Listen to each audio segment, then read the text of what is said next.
This is a 7th generation Honda Accord, which ran from 2002 to 2008.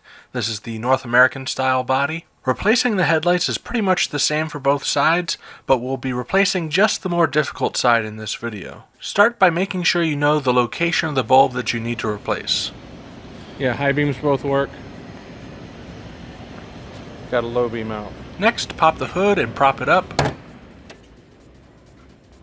We need to get that battery out of there. Start by disconnecting the negative side of the battery, move that terminal out of the way so it won't come back in contact with the negative battery post, and then disconnect the positive side. With both terminal clamps out of the way, you can loosen up the nuts on the J-hooks that hold the battery in place. You can also remove the battery hold down first like we did in the video, but if you do that, nothing's holding the battery down while you loosen up those terminal nuts.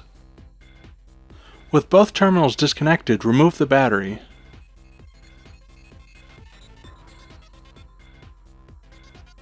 When accessing this light, you're either going to have to disconnect it first or rotate it to remove it first. One or the other might be easier for you to do first based on the condition of the light connector. Don't forget that a tab locks the base of the bulb into the socket. You'll have to lift up on that to remove it. After removing the old bulb, put in the new one into the light assembly, then plug it in while the bulb is slightly rotated, but be careful not to let it fall out.